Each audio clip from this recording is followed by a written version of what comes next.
Glória a Deus. Aleluia. Pai do Senhor, irmãos. Fica difícil pregar depois dessas meninas, né? Amém.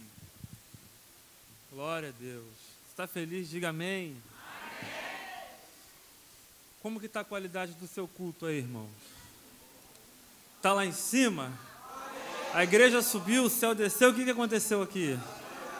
Oh, glória. Feliz mais uma vez de estarmos aqui. Os irmãos, tenham misericórdia de nós. Não enjoa da gente não, tá, irmão? A gente quer voltar sempre aqui, tá bom, pastor? Tenha misericórdia dos teus servos aqui. Amém? Abra sua Bíblia em Juízes, capítulo 6, verso 12. Hoje a gente não vai falar do Apocalipse para os irmãos não enjoarem de mim. Quem sabe numa outra oportunidade, isso aqui não estou cavando não, tá? Quem sabe numa outra oportunidade, a gente conclui alguns assuntos. Acho que Deus colocou uma palavra no meu coração para ministrar essa igreja nessa noite. Quem precisa de uma palavra, diga amém. Amém. Quem está aqui por causa de uma palavra, diga amém. Amém. Poucas pessoas. Tem 3 pessoas comigo, pastor. A 4ª pessoa? Quem está aqui por causa de uma palavra, diga amém. A gente não está sozinho, não. Juízes capítulo 6, versos 12. Vou ler aqui para a gente ganhar um pouquinho de tempo. Diz assim: E o anjo do Senhor lhe apareceu e lhe disse: O Senhor está contigo, homem poderoso e valente. Você pode ler na sua tradução? 1, 2, 3.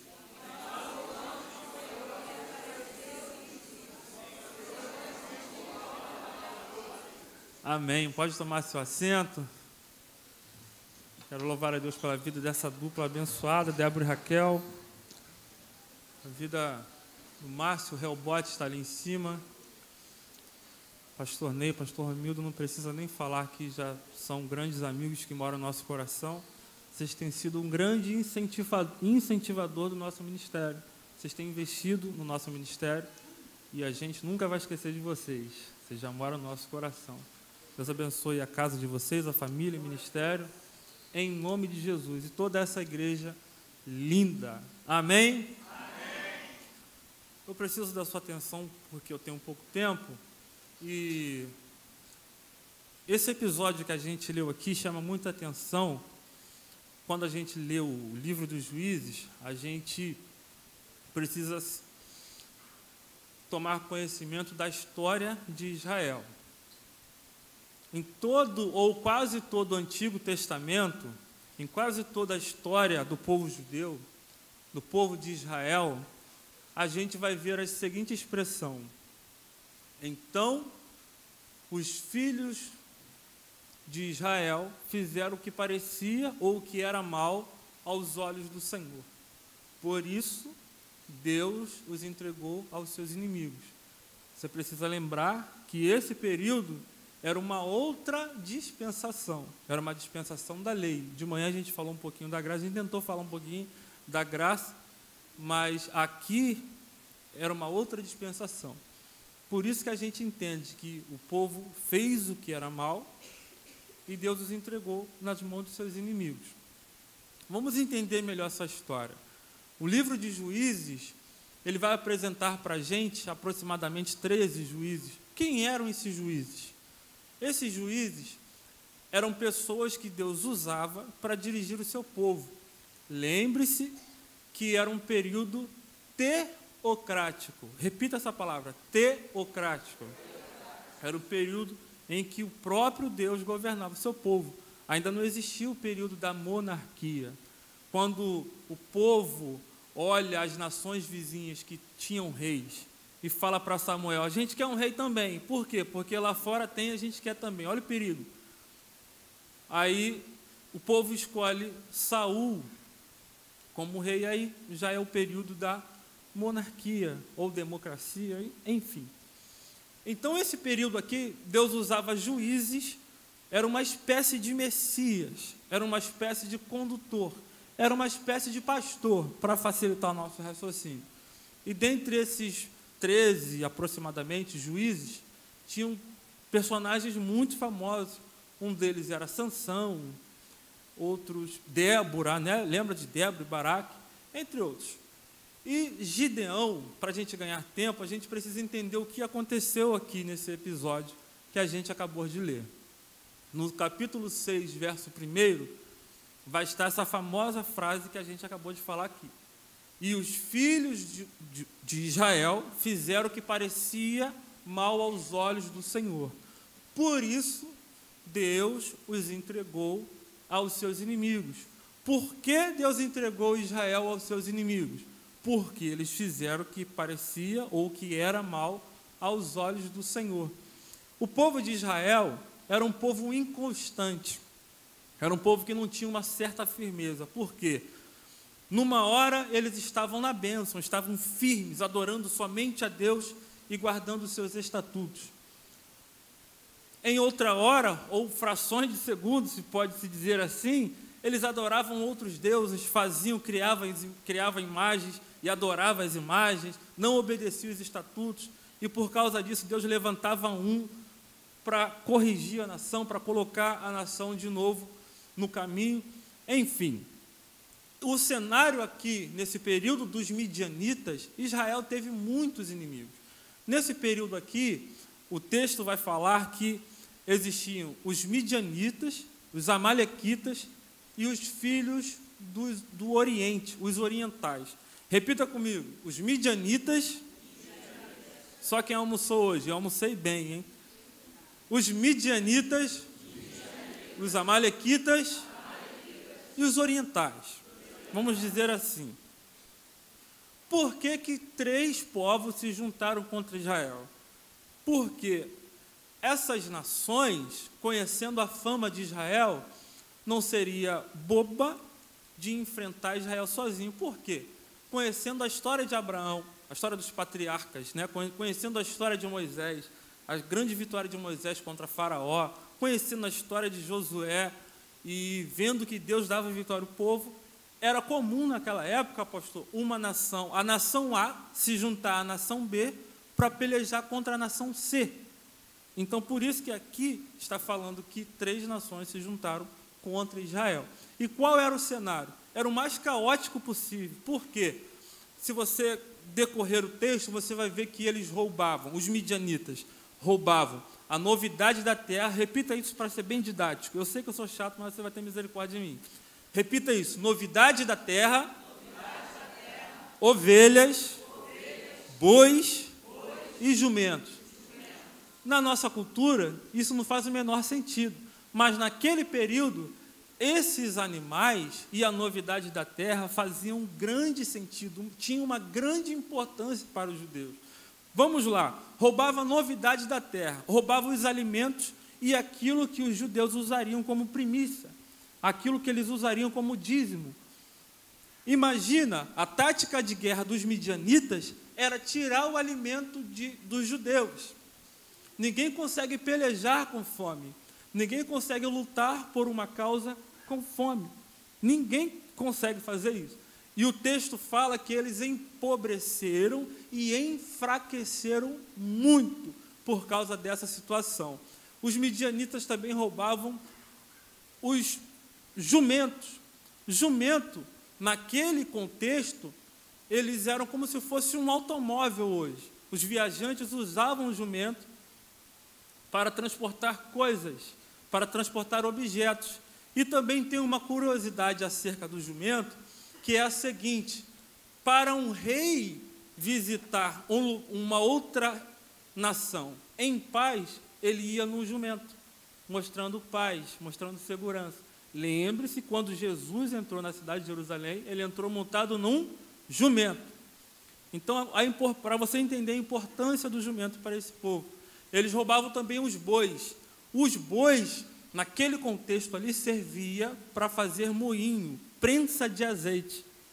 Olha o que o povo judeu estava perdendo.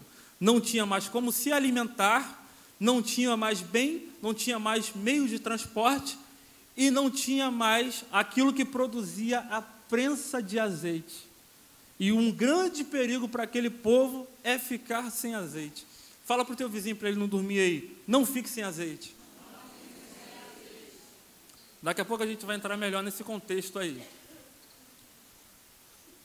O boi servia, amarrava-se, né, uma espécie de madeira nele, ele ficava girando numa pedra ali, prensava azeite. Nesse cenário. Ele roubava também as ovelhas. A ovelha, para o judeu, ele era um animal quase que, eu não vou falar sagrado para não ficar muito pesado, mas era mais ou menos isso. Por quê? Era um animal usado para sacrifício, para expiação de pecado. Sem ovelha não tinha sacrifício. Sem ovelha não tinha oferta. Então, olha o que o povo estava perdendo com essa crise, com essa tamanha crise. O povo estava perdendo o alimento, o povo estava perdendo o seu meio de transporte, seus bens, seus objetos, o povo estava perdendo azeite e o povo estava perdendo o objeto principal da adoração.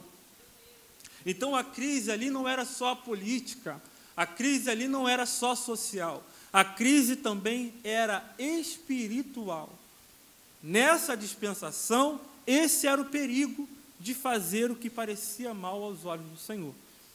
E a nação vai fazer o seguinte, a nação vai voltar a clamar, o povo vai voltar a clamar.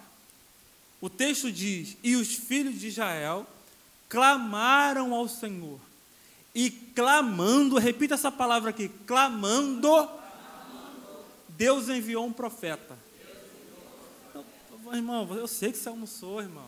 Eu sei que você está, né? Quem veio para o culto, participa aí. Repita essa palavra. Clamando, Deus enviou um profeta. Eu vou liberar uma palavra para você, você receba aí, reaja, irmão. Mostra que você está vivo.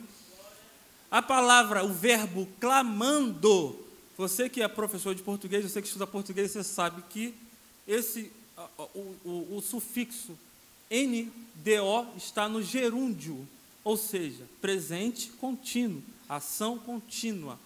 O povo ainda estava executando uma ação e Deus responde a oração. Eu quero liberar uma palavra para a sua vida. Pega na mão do teu irmão aí, eu não sou muito de fazer isso não, mas pega na mão do teu irmão aí e fala, vai ter oração, que você nem vai terminar de orar, e Deus já vai te responder, irmão. Só para quem crê, isso é só para quem crê.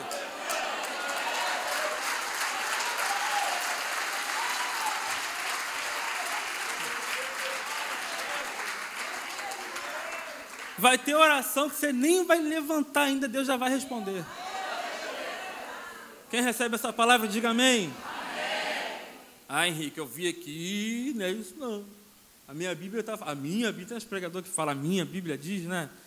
É como se ele tivesse a Bíblia exclusiva. Aqui está, e havendo clamado. Tá bom, vamos lá. A palavra, o final do verbo ADO é particípio, ou seja, já aconteceu. Então você vai ter a resposta da sua oração depois que você orar. Pronto. Tem para todo mundo, não tem para onde correr.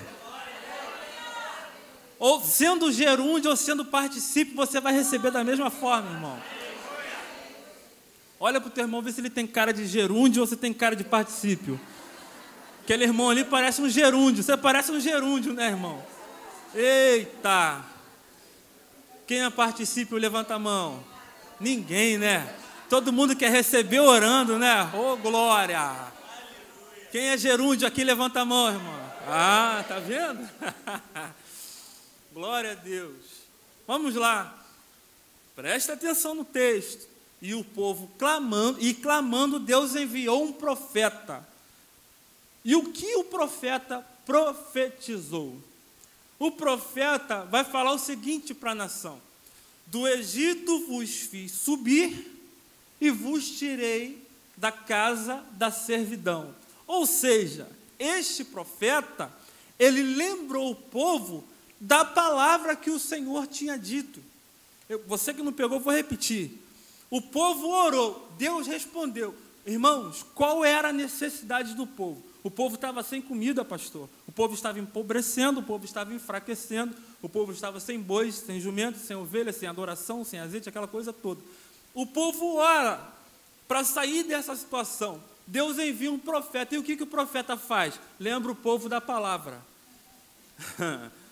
A gente acha que precisa de muita coisa, né? Sabe o que a gente precisa? Lembrar da palavra. Essa demora a engolir, né? Fala para o teu irmão aí, você não precisa do que você acha que você precisa, irmão. Participa, fala isso. Fala para o teu vizinho, você precisa lembrar da palavra. Se Deus falou que vai fazer e pronto, irmão. Lembra da palavra. O que tem de profeta, infelizmente, no nosso século, que faz o povo lembrar de tudo, menos da palavra, não está no mapa. Irmão, eu vou na oração ali, que aquela irmã revela até CPF, revela Detran, revela isso, revela aquilo. Ela revela a palavra para você? Se revela a palavra, essa profeta é de Deus. Deixa isso para a próxima. Vamos lá. Deus envia o profeta. Aí o texto vai falar que o anjo do Senhor, você sabe muito bem disso, que quando tem o artigo definido ali para anjo, dependendo da sua tradução, nos textos originais está assim, um artigo definido. O anjo do Senhor é uma teofania, é o próprio Cristo, entre aspas, né? O próprio Cristo se apresentando para Gideão. Ele fala, o Senhor é contigo, um homem muito valente. O interessante é que Gideão estava malhando trigo no lagar. Mas antes disso, vamos lembrar de um negócio aqui. Por que Gideão estava malhando trigo no lagar? Porque tudo que os judeus plantavam, os midianitas com os amalequitas, com os orientais, pegavam. O povo ficava com fome. Então Gideão teve uma estratégia de malhar o trigo, de prover alimento para sua casa no lagar. Lagar não é lugar de malhar trigo, e sim de pisar uvas. Isso chama a atenção de Deus. Por quê? Para uma nação que fez o que era mal aos olhos do Senhor, eles voltaram a orar. Deus falou, vocês precisam lembrar da palavra. Mas para Gideão, que estava trabalhando enquanto todo mundo estava pecando, o próprio Deus se manifesta. Você não entendeu isso aqui, não? Enquanto todo mundo estava com medo dos midianitas, Gideão estava trabalhando. Deus se apresenta para aquele que estava trabalhando. Deus se apresenta para aquele que estava provendo algo para a sua casa. Pergunta para o teu vizinho, qual é a tua condição? Você se esconde ou trabalha, irmão? Para o povo, Deus manda um profeta. Mas para quem trabalha, o próprio Deus se manifesta, irmão. Você está recebendo essa palavra? Diga amém. Amém. E o anjo do Senhor fala para Gideão, o Senhor é contigo, um homem valente. Homem valente? Ué, ele estava trabalhando, tudo bem. Mas por que ele não estava trabalhando a céu aberto? Ele estava com medo dos midianitas. Por isso que ele estava malhando trigo no lagar. Mas existe uma diferença aí entre ser e estar. Graças a Deus que Deus nos enxerga diferente de nós. Existe uma diferença entre ser e estar. Você pode estar fraco, mas você não é fraco. Pegou isso aqui? Fala para o teu vizinho aí, você pode estar fraco, mas você não é fraco. Se enxergue como Deus te enxerga, irmão. Na sua mão você vê o medo. Deus vê ferramenta na sua mão. Ô, glória! Está entendendo isso aqui? Ser e estar.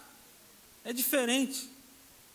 Está entendendo isso aqui? Diga amém. Amém. O Senhor é contigo, homem valente. Aí Gideão fala o seguinte, Senhor, se o Senhor é conosco, por que isso nos sobrevive? Por que isso está acontecendo com a gente? Aí o texto fala, e o anjo do Senhor olhou para Gideão. Eu vou repetir. Gideão fala, se o Senhor é com a gente, se o Senhor é comigo ou com a gente, conosco, por que isso está acontecendo com a nossa nação? Aí o texto fala, e o anjo do Senhor olhou, ou seja, Gideão questionou a causa e atraiu a atenção de Deus.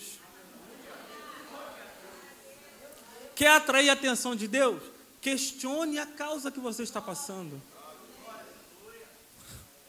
Tente saber o motivo pelo qual você está nessa situação, irmão. É o texto que está falando isso daqui. Aí eu vou correr aqui, Gideão vai fazer uma prova diferente do que eu faria. Eu posso falar de mim, não sei se você faria o mesmo que Gideão fez. Gideão fala, vou correr por causa do horário. Se é o Senhor que está falando comigo, espera aí. Eu não faria isso. Como que a gente faz para já riu ali, porque não entendeu, né? O que a gente faz, pastor? Se é o Senhor que está comigo nessa causa, vai parar aquela Evoque branca, vai descer o irmão com envelope, né? Os irmãos recebem isso também, meu Deus. Até você, amor. Me ajuda aí. Né? A gente faz prova assim. Se é o Senhor, o telefone vai tocar com fulano me oferecendo promoção no trabalho. Olha como que é o nível da gente. Gideão faz diferente. Gideão quebrou a gente, pastor. Gideão fez o seguinte: se é o Senhor que está falando comigo, me espera aí que eu vou preparar uma oferta para o Senhor receber. Fala para o teu vizinho aí, igualzinho você, né? É, irmãos. Se é o Senhor, espera aí, recebe a minha oferta. Aí ele recebe a oferta. O interessante, irmãos, o interessante é que Gideão, ele está diante de uma empreitada, está diante de um processo, está diante de um projeto de restauração. E qual era o cenário aqui? O exército dos midianitas, junto com os amalequitas e os orientais, estavam 135 mil pessoas. 135 mil. E Gideão reúne o povo. Gideão reúne o povo para pelejar. 135 mil, me ajuda aí na matemática aí. 135 mil contra 32 mil, cada soldado judeu teria que vencer 4 soldados midianitas, é isso? Me ajuda aí, gente, que minha cabeça não é muito boa, não. Aí Deus fala para Gideão o seguinte: Gideão, tem muita gente com você aí, e eu conheço esse povo. Tem gente que não pode ter vitória, que se acha, né? Você conhece alguém assim? Tem gente que não pode concluir o estudo, que se acha o médico, o doutor, advogado. Fala, baixa a bola, irmão, calma, irmão. Tem gente que não pode casar. Casei, hein? Já chega na igreja, levanta a mão da glória a Deus com a mão da aliança. Glória a Deus. Isso assim. Calma, irmão.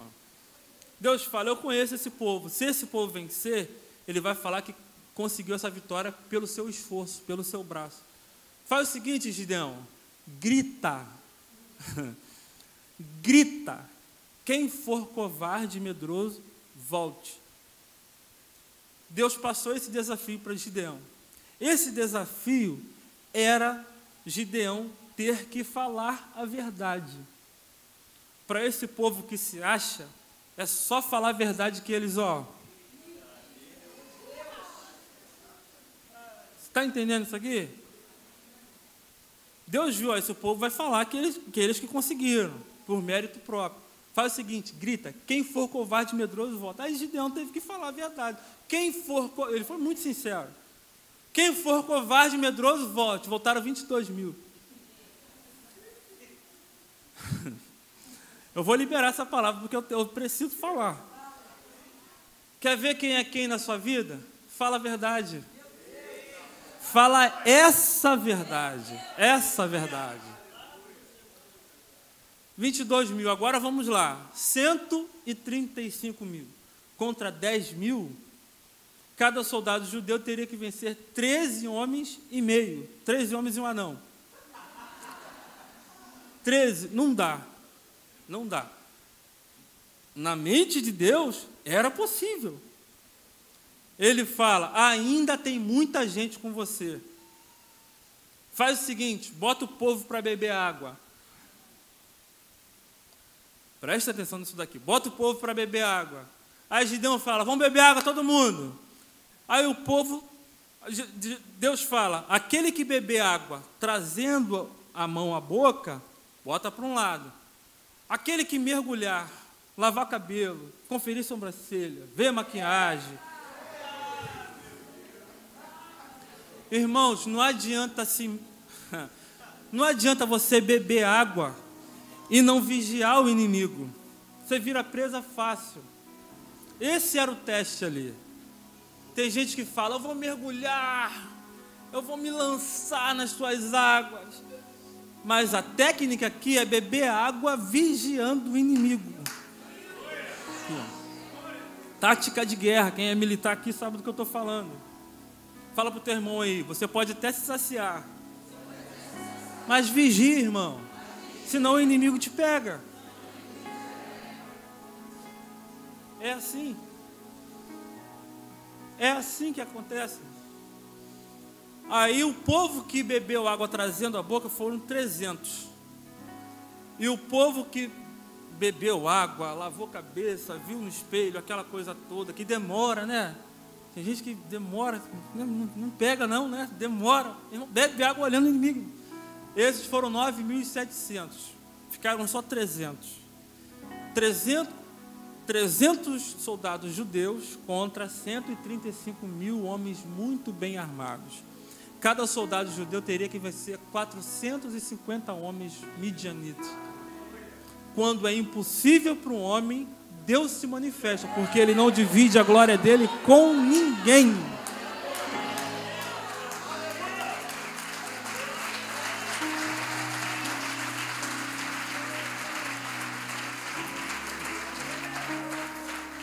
Enquanto você estiver seguro na sua agenda telefônica, enquanto você falar, eu conheço fulano que resolve isso aí fácil, eu sou amigo do polícia, sou amigo do deputado, eu sou irmão do prefeito, irmão, e governador, meu primo, eu chamo ele aqui agora. Enquanto você puder resolver, Deus não se manifesta, porque Deus só se manifesta nos impossíveis para a glória ser toda para Ele. Enquanto você puder resolver, Deus não se manifesta, porque Deus conhece o meu e o seu coração. A gente está muito sujeito a nos engrandecermos. A gente acha que é alguma coisa. Aí Deus se manifesta. Opa, cada soldado vencer 450 não dá. Aí Deus entra. E vamos lá, para eu ganhar tempo aqui. Gideão separa o povo em 3 guarnições de 100. Eu estou cortando alguns episódios para ganhar tempo.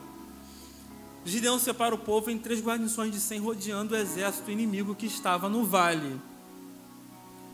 E Gideão instrui os seus soldados. Gideão entrega para eles. Repita comigo: tochas acesas, vasos vazios e trombetas. Esses foram os instrumentos usados para vencer o exército inimigo. Daqui a pouco você vai entender isso daqui.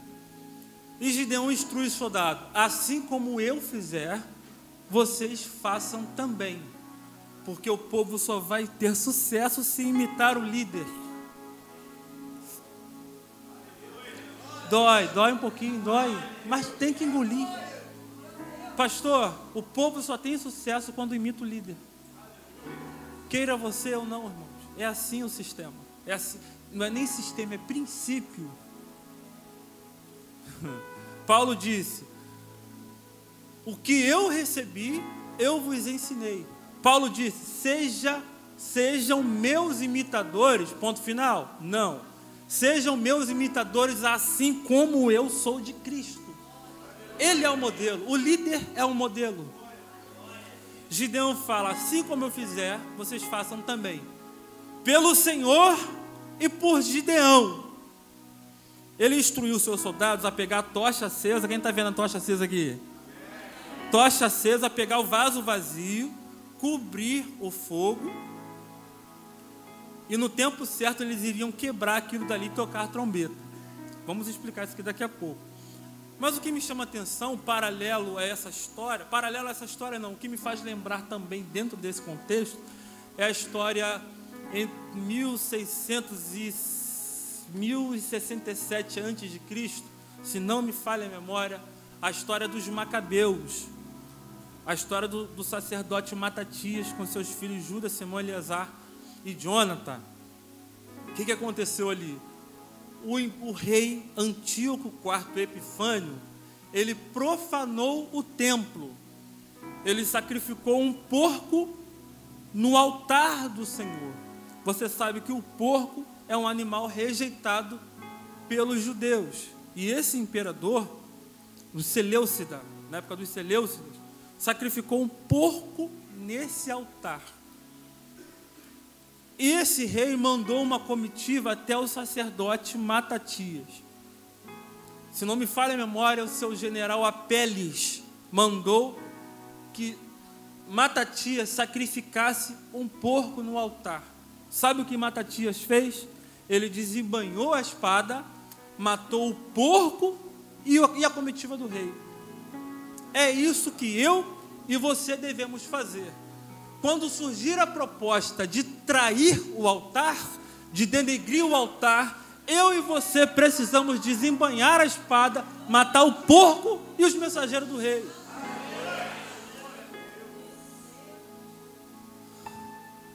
Pergunta para o teu vizinho, quando você recebe uma proposta, pergunta, participa, estou vendo gente dormindo, de trair o altar, você sacrifica o porco ou desembainha a espada? E aí, meu irmão? Aí Matatias, ao fazer isso, ele grita para os seus homens: aqueles que querem defender a causa de Deus, a palavra de Deus, venham após mim.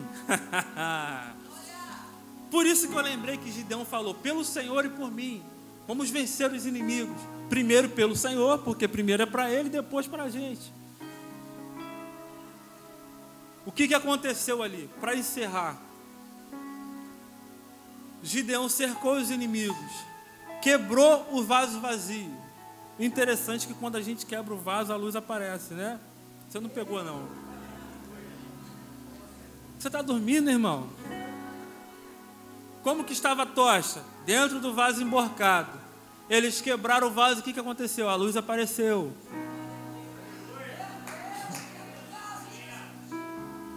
Alguns estudiosos afirmam que essa luz simboliza a presença de Deus, do Espírito Santo. Quer que a presença de Deus manifeste na sua vida? Quebra o vaso, irmão. Quebra.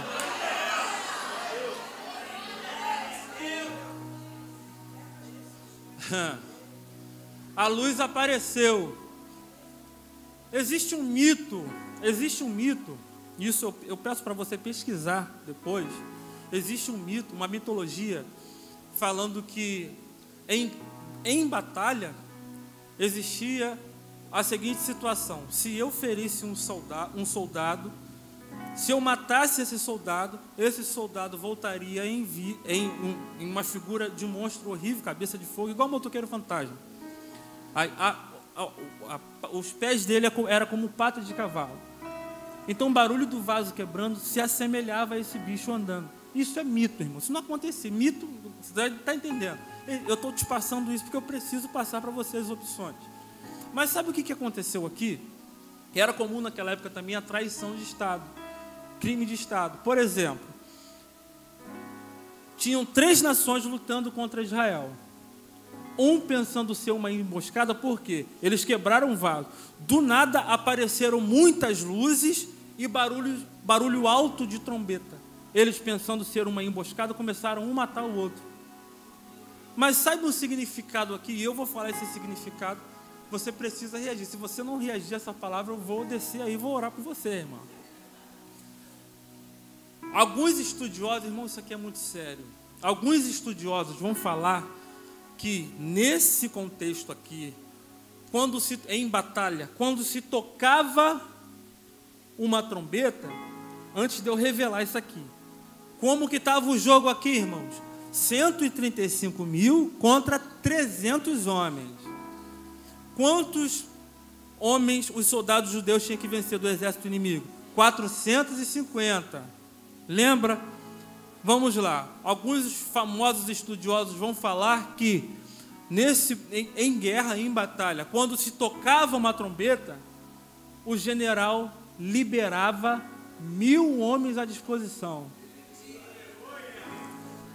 Você não entendeu?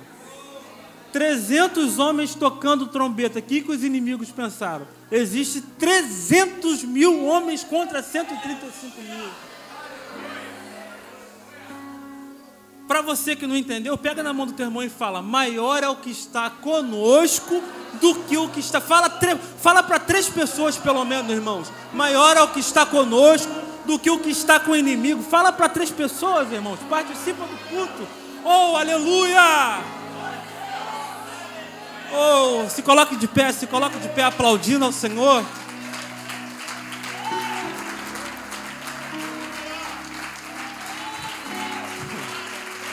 Glória!